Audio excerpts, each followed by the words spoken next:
Well, I could have chosen many places today, but I thought I'd just choose a brick wall.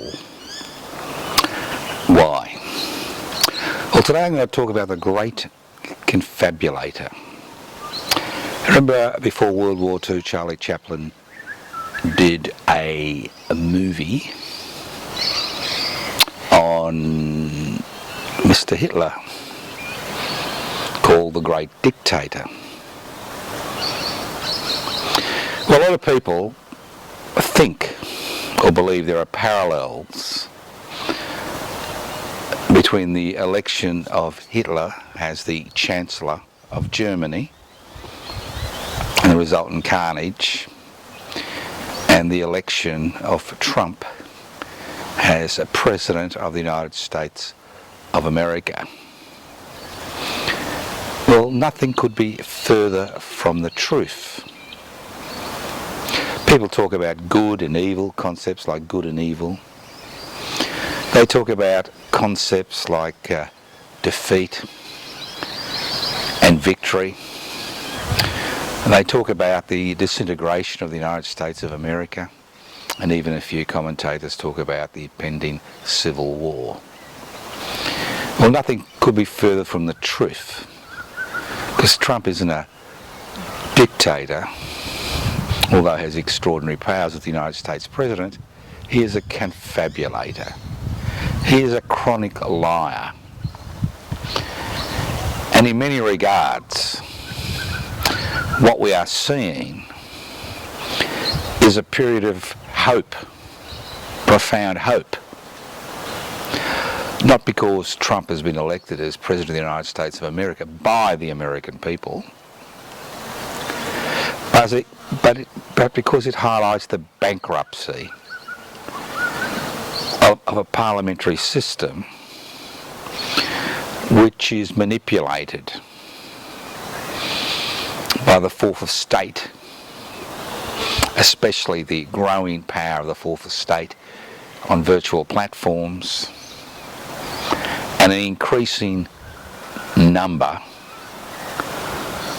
of billionaires who've become involved in the political process in that country. And to some degree we see the same in this country. So this is not a period of evil or good dictatorship. What we are seeing is a buffoon. And the way to deal with buffoons is ridicule. And the whole point of Charlie Chaplin's film he starred in, The Great Dictator, was to ridicule Adolf Hitler. Trump's weakest point is ridicule, because somehow he believes, to some degree, his own lies. I think when he was in the presidency last time, he had over 50,000 documented lies. And if you look at the program that led to his election, it was littered with lies. Now, obviously, the American people are going to bear the brunt of their decision. They've made their bed, they need to lie in it.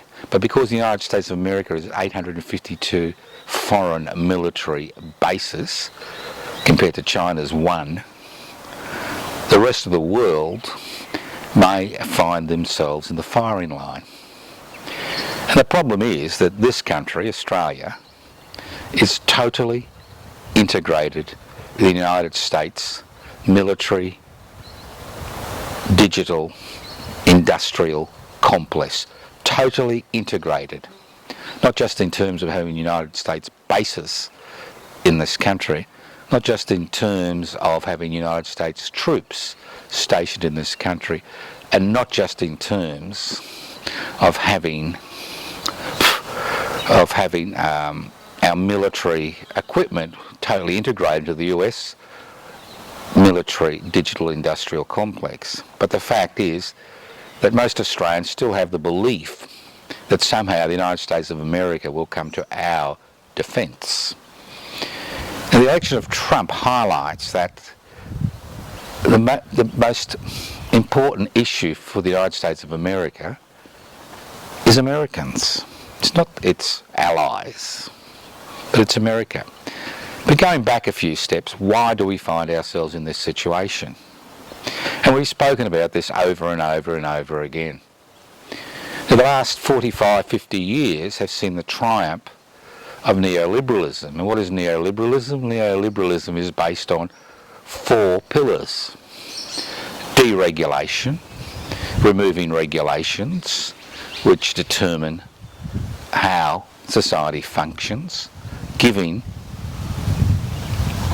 the larger elements of the economy the ability to expand at the expense of their workers and expense of the general community. And then we have corporatisation. We see that everywhere we go. Every time you walk into a shopping mall, you see the same brands over and over again. Many of these brands are transnational. Then we saw globalisation, where work was exported overseas. And finally we saw privatisation. Now, the dilemma is, Americans think, well, a majority, not all of them, majority think, well, a majority who voted, let's not forget that many didn't vote, but a majority who voted think that a billionaire is going to solve their problems. And nothing highlights how important Trump's victory is to the deregulation, privatisation, globalisation, corporatisation brigade than the fact that it's the billionaires who were there to celebrate his victory. It was the billionaires who supported his campaign. It's no accident. Some of the most reactionary billionaires in this country, Gina Rinehart and Mr. Pratt, of Visi fame, were there cheering on their main man, the great confabulator, the chronic liar. Now, if Americans think that a billionaire who's interested in concentrating power in his hands and accumulating as much wealth as possible for himself and his family is going to resolve their economic issues and improve their economic situation, they need to think again. Because what we are seeing is the rolling back of all the advances that were made through struggle over the last 150 years. In many regards, the United States of America is a third world country. It's a dog-eat-dog world. And having the opportunity to create the enemy of the other, the refugee, the migrant, was a godsend. And promising the American Rust Belt that somehow America would be great again is contrary to the policies which have been enacted by successive reactionary governments in the United States of America, whether it was the Biden-led administration or the Trump-led administration or the Clinton-led administration or the Obama-led administration. And for far too long, people have been concentrating on peripheral issues, identity politics, forgetting that the most important aspect of any political struggle is the economic struggle, how people survive, how they live. And we are in a period of great transition, as important as the Industrial Revolution, a transition into a digital economy dominated by artificial intelligence.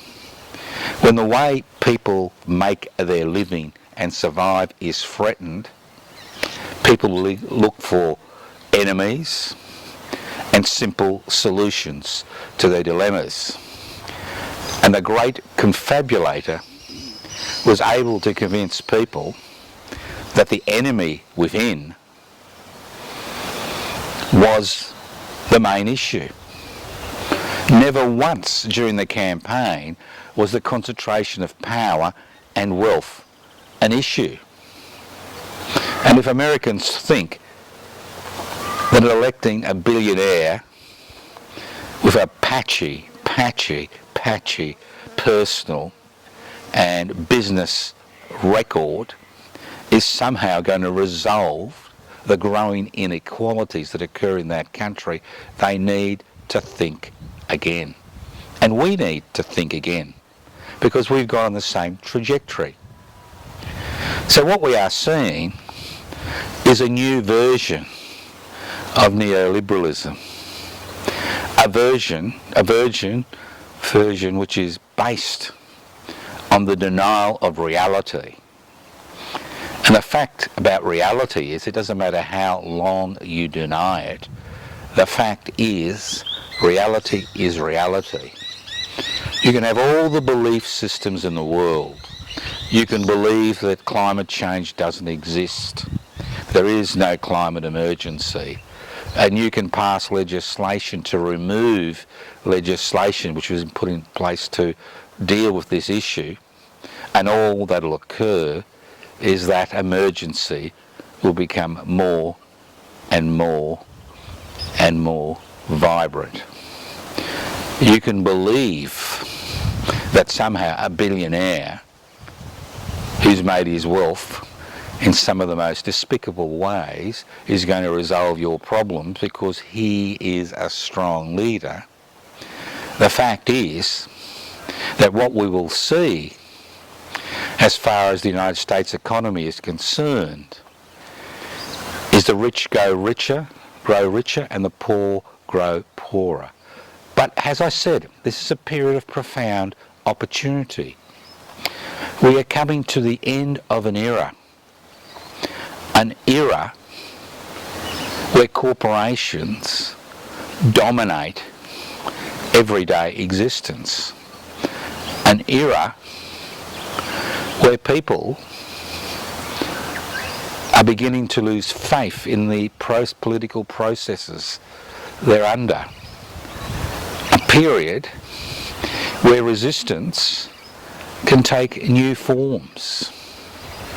Disillusionment is the aphrodisiac of the ruling classes. This is not a period for disillusionment. This is not a period to dismiss the election of the great confabulator as some type of evil deviation in human history and a rollback in many of the games that has been made. This is a period to organise. It's a period to fight back. It's a period to highlight the emperor has no clothes. Obviously, there have been more difficult situations in human history. Many, many more difficult situations. And to think that this is a period that will end in, disaster is ludicrous. It will only end in disaster if we allow it to end in disaster. I have put this brick wall in this video clip to highlight there is a world out there. There is a world which is based on reality. A world which is based on scientific analysis. A world which is based on human progress. Moving backwards is something we all do. But this is a great period for change. Not negative change, not the change of millions of people, chanting some confabulator's name. This is a period for renewal. It's a period for thinking outside the box. Trump and his cohorts are part and parcel of the same scheming people who have created the neoliberal revolution. They are the descendants of the Reagans and Thatchers of the world. They are a different alliteration, nothing more. Although Trump says he will revitalise industry in the United States of America by turning his back on globalisation, the fact is that the United States economy, the rich and powerful, rely on globalisation. They rely on corporatisation. They rely on deregulation. And they rely on privatisation. So this is nothing more than a blip in human history. It is nothing more than somebody, stubbing their toes. It's nothing to do with about evil or good, the other, the enemy. It's about our future. It's about our transition. It's about our transition from an industrial to a digital age and how we will deal with a digital age. And the facts are very simple. The digital age, through artificial intelligence, is going to create unparalleled opportunities for oppression and unparalleled opportunities for building the paradise on earth. Because we no longer need every human being to toil for somebody else.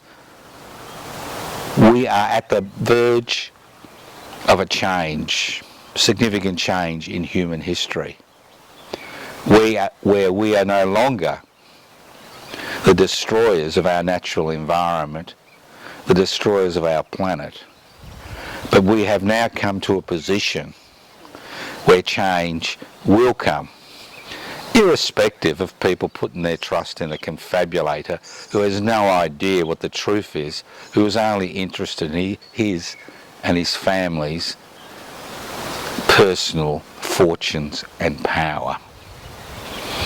This is the end of a period which has rolled back so many of the gains of the last 150 years. It is the end of a period where those who ruled through divine authority have been pushed back to such an extent, will be pushed back to such an extent that will cease to exist as an important part of our society.